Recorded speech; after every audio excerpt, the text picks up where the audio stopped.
Hello दोस्तों, स्वागत है आपका हमारे यूट्यूब चैनल सिविल सर्विसेज मंत्रा में। दोस्तों, जैसा कि आप सभी जानते हैं कि 72वीं बीपीएससी के एग्ज़ाम का डेट आ चुका है और आयोग ने 25 अक्टूबर को प्रीलिम्स का डेट रखा है। तो इसलिए हमारी तैयारी को और अधिक तरीके से मजबूत करना ज़रूरी हो जाता है और ऐसे समय में हमारा सबसे बड़ा हथियार होता है प्रीवियस ईयर क्वेश्चन। और इसके लिए हमारे चैनल पर अभी काफ़ी टाइम से प्रीवियस ईयर सीरीज चल रही है, जिसमें हमने 72वीं बीपीएससी जिसमें हमने 71वीं बीपीएससी और 70वीं बीपीएससी के प्रीवियस ईयर क्वेश्चंस को सॉल्व कर लिया है। और आज हम 78th बीपीएससी का जो री एग्ज़ाम हुआ था, क्योंकि उस टाइम 2 एग्ज़ाम हुआ था, पहला एग्ज़ाम कैंसिल होने की वजह से जो री एग्ज़ाम हुआ था कुछ कुछ सेंटरों पे, उसका पार्ट 1 कवर करेंगे। दोस्तों, बीपीएससी के जो क्वेश्चंस होते हैं वो बदल सकते हैं, हर साल अलग अलग क्वेश्चन आते हैं, लेकिन उनका तरीका और कई महत्वपूर्ण कॉन्सेप्ट ऐसे होते हैं जो बार बार सामने आते हैं। और आज जब हम री एग्ज़ाम के क्वेश्चन को सिर्फ यही आंसर के लिए नहीं करेंगे, हम समझेंगे कि उनका कॉन्सेप्ट, क्वेश्चन पैटर्न और एग्ज़ाम पर्सपेक्टिव, ताकि 72nd बीपीएससी में अगर इसी टॉपिक से सवाल थोड़ा घुमा कर भी आए तो आप उसे आसानी से पहचान पाए। और याद रखिए, 72वीं की तैयारी में अब सिर्फ ज़्यादा पढ़ना ज़रूरी नहीं, अब सही चीज़ को सही तरीके से पढ़ना ज़रूरी है। इसलिए चलिए अपनी नोटबुक और पेन तैयार रखिए और पूरा फोकस के साथ शुरू करते हैं आज का पहला क्वेश्चन। निम्न में से वह कौन सा विषय है जिसके संवैधानिक संशोधन हेतु आधे से अधिक राज्यों की व्यवस्थापिका द्वारा अनुमोदन किया जाना अनिवार्य है, तभी यह संशोधन होगा। पहला है कि राष्ट्रपति का चुनाव, दूसरा है संसद में राज्यों का प्रतिनिधित्व, तीसरा है 7वीं अनुसूची की किसी सूची में, और चौथा है राज्य विधान परिषद की समाप्ति में। ऑप्शन ए है कि 2, 3 और 4 सही है, ऑप्शन बी है कि 1, 2 और 4 सही है, ऑप्शन सी है 1, 3 और 4 सही है, और ऑप्शन डी है 1, 2 और 3 सही है। तो इसका आंसर होगा ऑप्शन डी, यानी 1, 2 और 3 सही है कि राष्ट्रपति का निर्वाचन एवं इसकी प्रक्रिया 7वीं अनुसूची से संबंधित किसी सूची में संशोधन, संसद में राज्यों का प्रतिनिधित्व, केंद्र एवं राज्य कार्यकारिणी की शक्तियों का विस्तार, वस्तु एवं सेवा कर परिषद आदि विषय के लिए संवैधानिक संशोधन हेतु आधे से अधिक राज्यों की व्यवस्थापिका द्वारा अनुमोदन किया जाना अनिवार्य है, जबकि राज्य विधान परिषद की समाप्ति हेतु सामान्य संशोधन, मतलब जो सामान्य बहुमत होता है उसके आधार पर संशोधन का प्रावधान है। तो ये तो नहीं होगा, राष्ट्रपति के चुनाव में भी चाहिए होता है आधे से अधिक राज्यों की व्यवस्थापिका का अनुमोदन, संसद में राज्यों के प्रतिनिधित्व में भी चाहिए होता है, और 7वीं अनुसूची के किसी विषय पे भी चाहिए होता है। तो इसका आंसर ऑप्शन डी करेक्ट होगा। अब बढ़ते हैं नेक्स्ट क्वेश्चन कि लोकसभा के अध्यक्ष को प्राप्त है। ऑप्शन ए है केवल समान मत होने की स्थिति में मतदान का अधिकार, ऑप्शन बी है सदन के अन्य सदस्यों की भांति मतदान का अधिकार, ऑप्शन सी है 2 मताधिकार, एक सामान्य अवधि में और दूसरा समान मत होने पर, और ऑप्शन डी है मतदान का अधिकार नहीं है। तो इसका आंसर है कि लोकसभा के अध्यक्ष को केवल समान मत होने की स्थिति में मतदान का अधिकार प्राप्त है। अगर साधारण भाषा में कहें तो किसी मुद्दे पर यदि सदन समान रूप से विभाजित हो जाता है, मान लीजिए कि टोटल 100 मेंबर हैं, तो 50 लोग मतलब सपोर्ट में हो गए और 50 लोग विरोध में हो गए, और उसमें बचता है एक अधिक, वो जो लोकसभा अध्यक्ष होता है, तो वो एक वोट देकर या तो पक्ष में या विपक्ष में देकर निर्णय कर सकता है। तो उसी जो वोट होता है, जो लोकसभा अध्यक्ष का वोट होता है, उसे निर्णायक मत भी कहा जाता है। तो ध्यान रहे, लोकसभा का जो अध्यक्ष होता है उसका मत निर्णायक होता है। अब बढ़ते हैं नेक्स्ट क्वेश्चन नंबर 3 की तरफ कि निम्न में से कौन राष्ट्रपति के निर्वाचक मंडल के रूप में कार्य करता है लेकिन महाभियोग प्रक्रिया में भाग नहीं लेता है।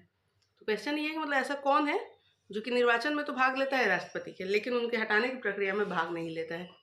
ऑप्शन ए है राज्य विधान परिषदें, ऑप्शन बी है राज्य विधानसभाएं, ऑप्शन सी है राज्यसभा, और ऑप्शन डी है लोकसभा।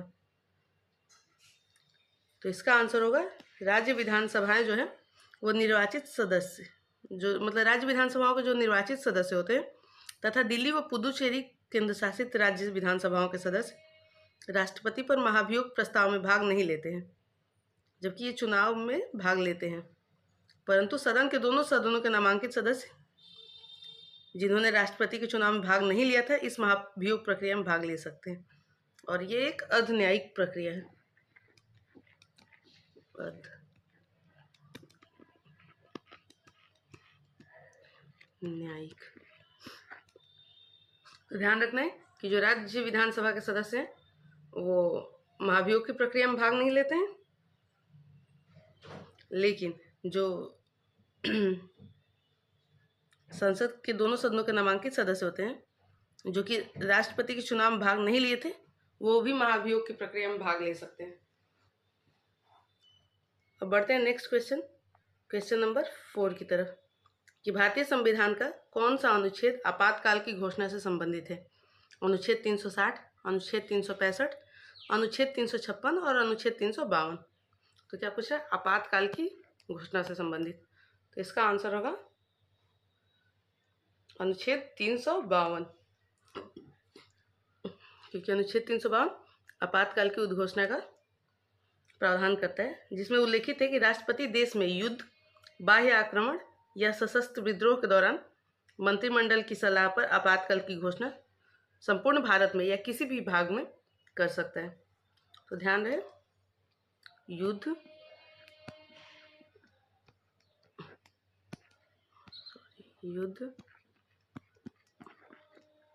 बाह्य आक्रमण और सशस्त्र विद्रोह।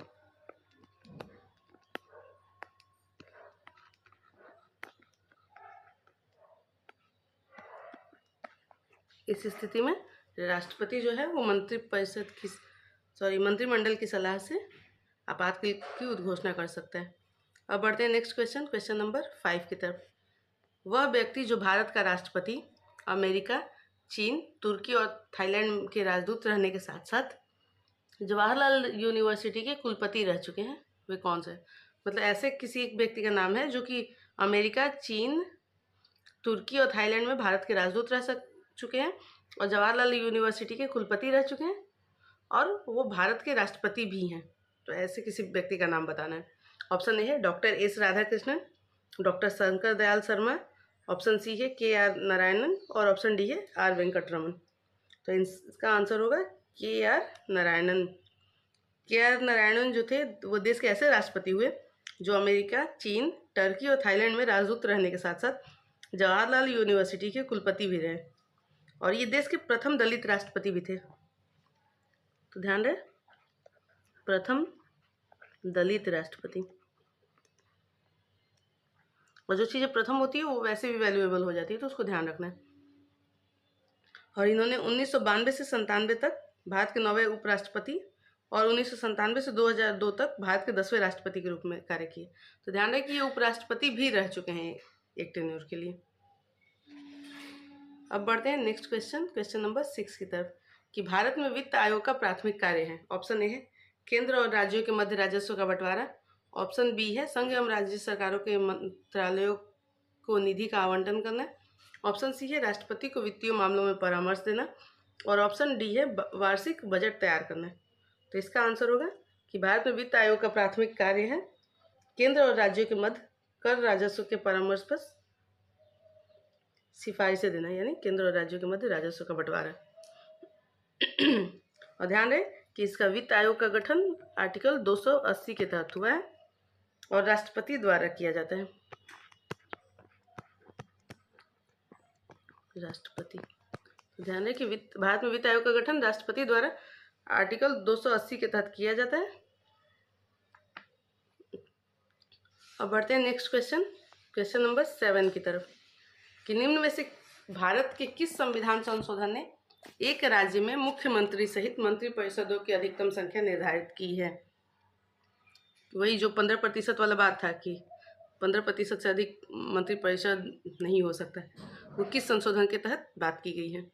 ऑप्शन ए है 91वें संविधान संशोधन, ऑप्शन बी है 86वें संविधान संशोधन, ऑप्शन सी है 81वें संविधान संशोधन और ऑप्शन डी है उपरोक्त में से किसी संशोधन ने नहीं। तो 91वें संविधान संशोधन यानी ऑप्शन ए द्वारा जो कि 2003 में हुआ था। तो ध्यान रहे 91वां संविधान संशोधन 2003 में हुआ था द्वारा अनुच्छेद 164। आपको अनुच्छेद भी ध्यान रखना है किस संवैधानिक संशोधन के थ्रू हुआ था और ये संविधान संशोधन किस साल में हुआ था, ये सारी चीज़ आपको ध्यान रखना है। और इसमें बताया गया है कि राज्य मंत्रिपरिषद में कुल मंत्रियों की संख्या मुख्यमंत्री सहित विधानसभा के सदस्यों की कुल संख्या के 15% से अधिक नहीं होगी, किंतु राज्यों में मुख्यमंत्री समेत मंत्रियों की कुल संख्या 12 से कम नहीं होगी। तो ध्यान रहे 15% से अधिक नहीं होनी चाहिए, सॉरी मतलब 15% से अधिक नहीं होना चाहिए, और लेकिन 12 से कम भी नहीं होना चाहिए, कम नहीं होना चाहिए। अब बढ़ते हैं नेक्स्ट क्वेश्चन नंबर 8 की तरफ कि वर्ष 1946 में बनी अंतरिम सरकार में डॉक्टर राजेंद्र प्रसाद के पास कौन सा विभाग था। ऑप्शन ए है प्रतिरक्षा, ऑप्शन सी है गृह है, ऑप्शन बी है गृह, ऑप्शन सी है खाद्य एवं कृषि, और ऑप्शन डी है उपरोक्त में से कोई नहीं। तो पूछ रहा है कि बस 1946 तो क्वेश्चन कर रहा है कि वर्ष 1946 में बनी अंतरिम सरकार में डॉक्टर राजेंद्र प्रसाद के पास कौन सा विभाग था। तो इसका आंसर होगा खाद्य एवं कृषि। और ये आपको ध्यान रखना कि जो वर्ष 1946 में अंतरिम सरकार बनी थी उसमें किस व्यक्ति के पास कौन सा विभाग था, ये एग्जाम में बहुत बार पूछा गया है। तो इसको हम आपको प्रोवाइड करा देंगे शॉर्ट्स के थ्रू, आप उसको देख लीजिएगा ताकि आपके एग्जाम में कोई दिक्कत ना हो। अब बढ़ते हैं नेक्स्ट क्वेश्चन नंबर 9 की तरफ कि भारतीय संविधान की निम्न में से किस अनुसूची में दल बदल विरोधी अधिनियम के प्रावधान रखे गए हैं। आपको ध्यान रखना कि ये दल बदल विरोधी अधिनियम जो है वो बहुत ही इंपॉर्टेंट है, क्योंकि हर साल इस अधिनियम से एक ना एक सवाल रहते ही हैं, हर बीपीएससी में रहते हैं। तो आपको इसको अच्छे से पढ़ लेना है। ऑप्शन ए है 5वीं अनुसूची, ऑप्शन बी है द्वितीय अनुसूची, ऑप्शन सी है 8वीं अनुसूची, और ऑप्शन डी है 10वीं अनुसूची। किस अनुसूची में दल बदल विरोधी अधिनियम का प्रावधान है। तो संविधान की जो 10वीं अनुसूची है इसमें दल बदल विरोधी अधिनियम के प्रावधान रखे गए हैं, जिसे वर्ष 1985 में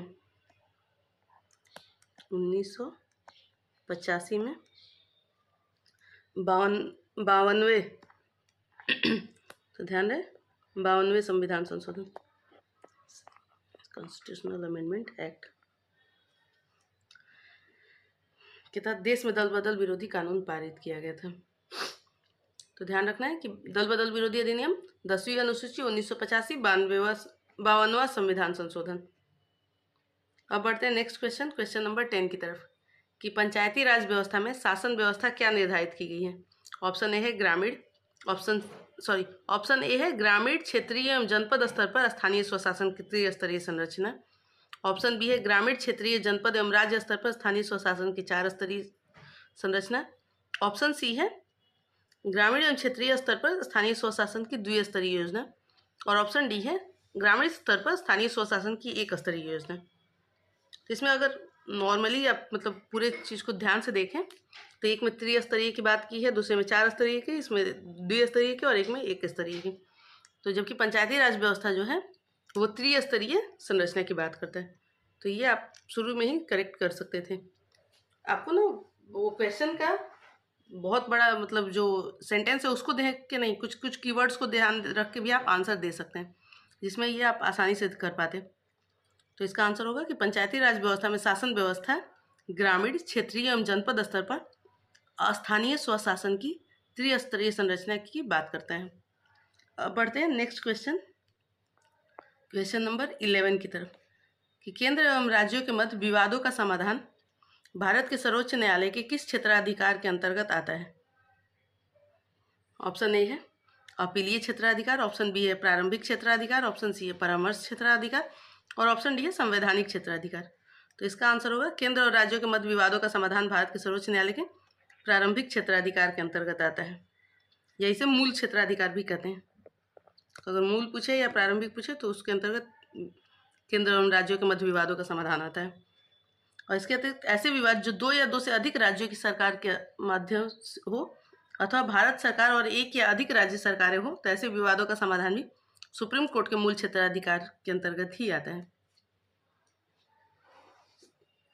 अब बढ़ते हैं नेक्स्ट क्वेश्चन नंबर 12 की तरफ कि निम्नलिखित में से कानूनी रूप से निर्धारित अधिकतम आकार जिसके आगे कोई भी किसान कोई भूमि नहीं रख सकता है। ऑप्शन ए भूमि समेकन, ऑप्शन बी भूमि सीमा, ऑप्शन सी बिचौलिए का उन्मूलन और ऑप्शन डी काश्तकारी अधिकार। ये सॉरी यहाँ पे सुधार है।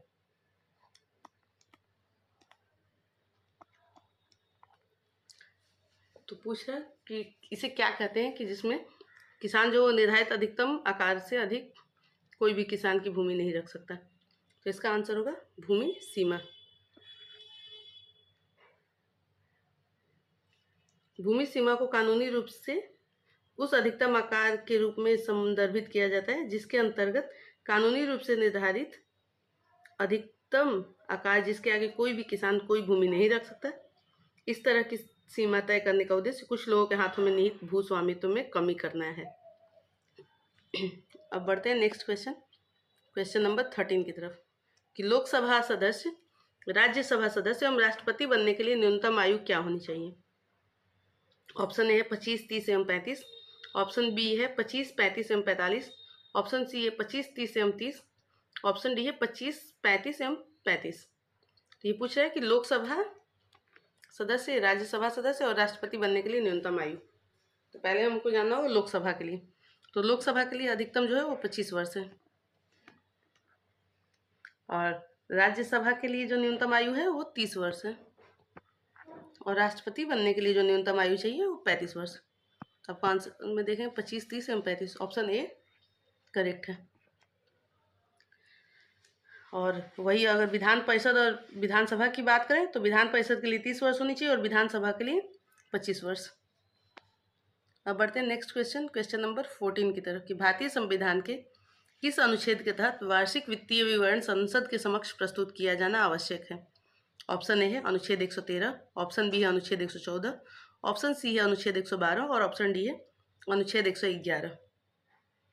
तो क्या पूछ रहा है, वार्षिक वित्तीय विवरण यानी बजट संसद के समक्ष किस अनुच्छेद के तहत प्रस्तुत किया जाता है।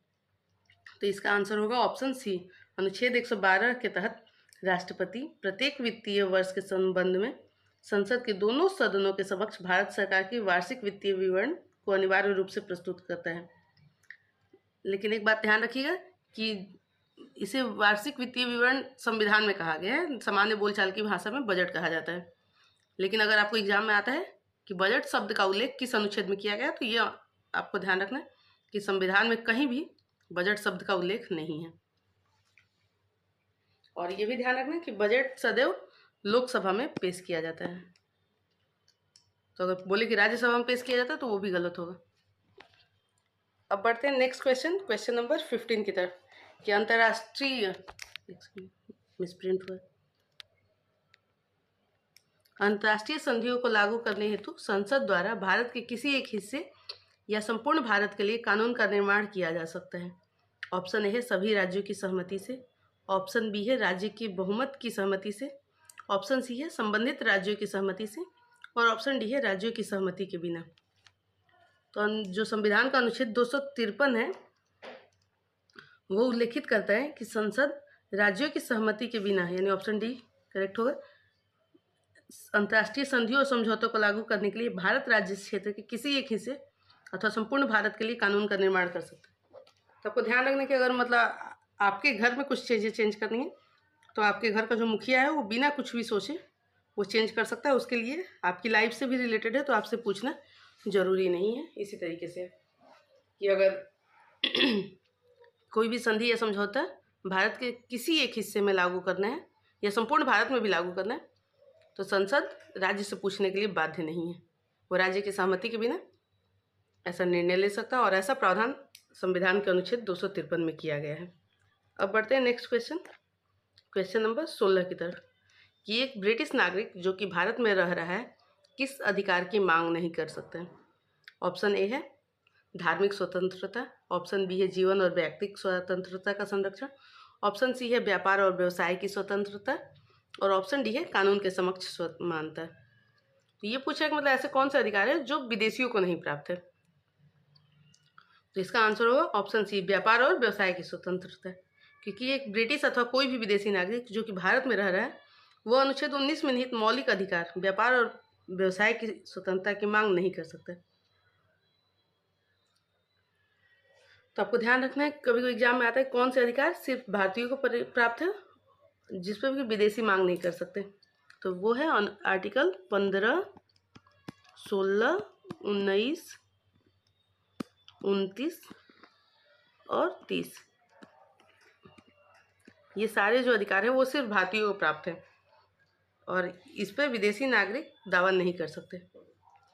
अब बढ़ते हैं नेक्स्ट क्वेश्चन, क्वेश्चन नंबर 17 की तरफ, कि दुनिया की सबसे प्राचीन सभ्यता कौन सी है। ऑप्शन ए है सिंधु घाटी, ऑप्शन बी है चाइनीज, ऑप्शन सी है इजिप्शियन और ऑप्शन डी है मेसोपोटामिया। मेसोपोटामिया यानी इराक की। तो दुनिया की सबसे प्राचीन सभ्यता अगर कोई है तो वो मेसोपोटामिया की सभ्यता है और ये 3500 ईसा पूर्व से 500 ईसा पूर्व के बीच मानी जाती है। 3500 ईसा पूर्व से 500 ईसा पूर्व। और मेसोपोटामिया को मेसो जिसका अर्थ है बीच में और पोटामस का मतलब होता है नदी। ये और मेसोपोटामिया जो था वो दो नदियों के बीच में स्थित था जो कि है टिग्रिस और यूफ्रेटस, इसीलिए मेसोपोटामिया इसे कहा जाता है। अब बढ़ते हैं नेक्स्ट क्वेश्चन, क्वेश्चन नंबर 18 की तरफ, कि भारत के किस राज्य में चित्रकूट मंदिर स्थित है। ऑप्शन ए है छत्तीसगढ़, ऑप्शन बी है उड़ीसा, ऑप्शन सी है मध्य प्रदेश और ऑप्शन डी है उत्तर प्रदेश। तो ध्यान रहे कि जो चित्रकूट मंदिर है उत्तर प्रदेश के चित्रकूट तथा मध्य प्रदेश के सतना जिले में स्थित है।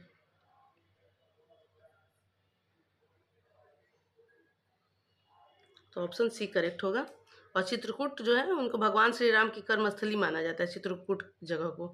और मतलब अगर पौराणिक कथाओं को देखें तो भगवान राम ने वनवास के दौरान 11 वर्ष चित्रकूट में बिताए थे। तो इसका आंसर आयोग ने माना है ऑप्शन सी, जबकि ये चित्रकूट अगर मंदिर की बात करें तो वो उत्तर प्रदेश है और तथा चित्रकूट जो है वो मध्य प्रदेश के सतना जिले।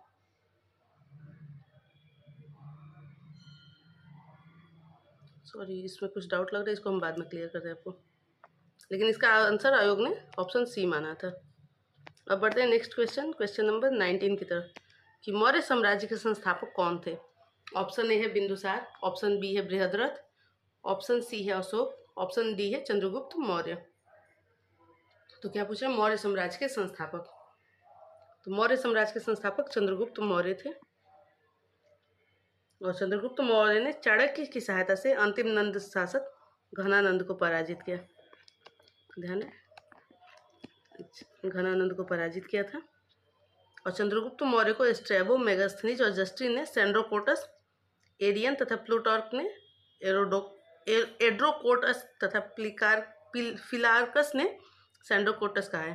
तो ध्यान रहे कि इनका चंद्रगुप्त मौर्य का ही नाम एंड्रोकोट्स था और इसकी पहचान विलियम जोन्स ने की थी कि सेंड्रोकोटस ही चंद्रगुप्त मौर्य है।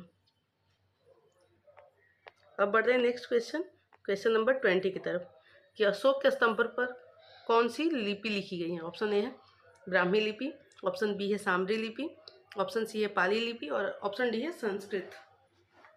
तो पूछ रहे हैं कि अशोक के स्तंभ पर कौन सी लिपि लिखी गई, तो इसका आंसर होगा ऑप्शन ए ब्राह्मी लिपि।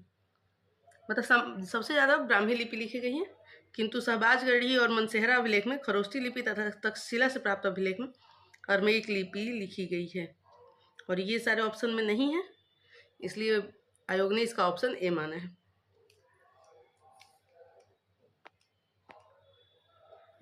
अब बढ़ते हैं नेक्स्ट क्वेश्चन, क्वेश्चन नंबर 21 की तरफ, कि निम्नलिखित में से कौन चंद्रगुप्त मौर्य से संबंधित नहीं है। ऑप्शन ए है सुसीमा, ऑप्शन बी है सांची, ऑप्शन सी है रुद्र दमन का जूनागढ़ अभिलेख, ऑप्शन डी है विष्णुगुप्त।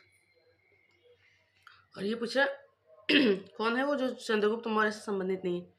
तो जो सांची का स्तूप है इसका संबंध चंद्रगुप्त मौर्य से नहीं है, क्योंकि इसका निर्माण मौर्य शासक अशोक ने करवाया था। तो ध्यान है, इसका निर्माण किसने कराया था, अशोक ने। और यह विशाल स्तूप जो है वो मध्य प्रदेश की राजधानी भोपाल के पास स्थित है। MP में। और स्तूपों के प्रस्तर पादों में बुद्ध के जीवन की घटनाएं और जातक कथाओं को उकेरा गया है। अब बढ़ते हैं नेक्स्ट क्वेश्चन, क्वेश्चन नंबर 22 की तरफ, कि सिंधु घाटी सभ्यता के प्रमुख नगर का नाम क्या था जिसका पश्चिमी एशिया से व्यापारिक संबंध था? ऑप्शन ए है रोपड़, ऑप्शन बी है लोथल, ऑप्शन सी है कालीबंगा या कालीबंगन, और ऑप्शन डी है उपरोक्त में से एक कोई नहीं। तो इसका आंसर होगा सिंधु सभ्यता के प्रमुख नगर पश्चिम एशिया से जिसका व्यापारिक संबंध था, उसका आंसर होगा ऑप्शन बी लोथल, क्योंकि लोथल ही था जो सिंधु घाटी सभ्यता का ऐसा नगर था जो जहाँ पे बंदरगाह थे और यहाँ के पे वृत्ताकार या चतुर्भुजाकार अग्निवेदी पाई गई, और लोथल का मिस्र एवं मेसोपोटामिया के साथ सीधा व्यापारिक संबंध था। अब बढ़ते हैं नेक्स्ट क्वेश्चन, क्वेश्चन नंबर 23 की तरफ, कि झांसी के पास देवगढ़ मंदिर और इलाहाबाद के पास गढ़वा मंदिर में बनी मूर्तियाँ किस कला के महत्वपूर्ण अवशेष हैं? ऑप्शन ए है राष्ट्रकूट कला, ऑप्शन बी है गुप्त कला, ऑप्शन सी है मौर्य कला, और ऑप्शन डी है उपरोक्त में से कोई नहीं। तो जो झांसी के पास देवगढ़ का मंदिर और इलाहाबाद के पास गढ़वा मंदिर है वो गुप्त कला के महत्वपूर्ण अवशेष हैं। तो इसका आंसर होगा ऑप्शन बी, और गुप्त कला में ही मंदिर निर्माण की कला का जन्म हुआ था, और गुप्त कला में पंचायतन शैली के मंदिर बनने शुरू हुए थे। तो अगर पंचायतन शैली का मंदिर बनने कब शुरू हुआ था पूछे तो आपको ध्यान रखना है पंचायतन शैली, गुप्त कला, गुप्त काल। और पंचायतन शैली का सबसे प्राचीन उदाहरण ही है देवगढ़ का दशावतार मंदिर, और देवगढ़ का दशावतार मंदिर शिखर युक्त मंदिरों का प्रथम उदाहरण भी है। अब बढ़ते हैं नेक्स्ट क्वेश्चन, क्वेश्चन नंबर 24 की तरफ, कि निम्न में से कौन सा प्राचीन भारत में बौद्ध शिक्षा का प्रसिद्ध केंद्र नहीं था? ऑप्शन ए है नागपुर, ऑप्शन सी बी है बल्लभी, ऑप्शन सी है विक्रमशिला, और ऑप्शन डी है नालंदा। तो नागपुर जो था वो बौद्ध शिक्षा का प्रसिद्ध केंद्र नहीं था, क्योंकि बल्लभी, नालंदा तथा विक्रमशिला विश्वविद्यालय बौद्ध शिक्षा के प्रधान केंद्र रहे हैं। और जो बिहार के नेक्स्ट क्वेश्चन और आज का आखिरी क्वेश्चन, क्वेश्चन नंबर 25 की तरफ, कि जिल्ली लाह शब्द का प्रयोग सबसे पहले किसके द्वारा किया गया? ऑप्शन ए है अलाउद्दीन खिलजी, ऑप्शन बी है अकबर, ऑप्शन सी है बलबन, और ऑप्शन डी है इल्तुतमिश। तो बलबन जो था वो भारत का पहला मुस्लिम शासक था जिसने स्वयं को जिले इलाही कहा था। तो इसका आंसर होगा ऑप्शन सी बलबन, तथा उपाधि उसने ये उपाधि मतलब जिले इलाही शब्द की जो उपाधि थी उसने सिक्कों पर भी अंकित करवाई थी। और बलबन ने सुल्तान की प्रतिष्ठा को स्थापित करने के लिए रक्त एवं लौह की नीति अपनाई थी, और बलबन ने राजत्व के सिद्धांत को अपनाया था, और उसके अनुसार सुल्तान पृथ्वी पर ईश्वर का प्रतिनिधि या नियामत खुदाई माना गया है। दोस्तों उम्मीद है कि आपने 70th BPSC री एग्ज़ाम का जो पार्ट 1 है वो अच्छे से देखा होगा। अगर आपको कोई डाउट लगा हो तो आप कमेंट करके हमें बता सकते हैं, और अब इन क्वेश्चन को एक बार खुद से ज़रूर सॉल्व कीजिए, और जो क्वेश्चन गलत लगे उन्हें मार्क करके रिवीजन में ज़रूर शामिल कीजिए, क्योंकि 72वीं एग्ज़ाम अब बिल्कुल दूर नहीं है, और इस समय आपकी तैयारी का हर एक दिन, हर एक रिवीजन और हर एक PYQ बहुत मायने रखता है। और अगर आप 72वीं BPSC की तैयारी कर रहे हैं तो इस सीरीज़ को लगातार फॉलो करते रहिए, वीडियो को लाइक करें और अपने साथी एक्सपीरियंस के साथ शेयर करें, और सिविल सर्विसेज मंत्र को सब्सक्राइब करना बिल्कुल ना भूलें। और अगर आपको क्लास का PDF चाहिए तो PDF हमारे टेलीग्राम चैनल पर मिलेगा, और टेलीग्राम चैनल का लिंक हमारे डिस्क्रिप्शन बॉक्स में मिलेगा। साथ ही साथ वहीं पर आपको हमारे फेसबुक पेज और इंस्टाग्राम पेज का लिंक मिलेगा, जहां से आप जुड़ के हमारे साथ जुड़ सकते हैं। दोस्तों मिलते हैं आपके साथ अगले पार्ट में, तब तक के लिए धन्यवाद। जुड़े रहें सिविल सर्विसेज मंत्रा के साथ।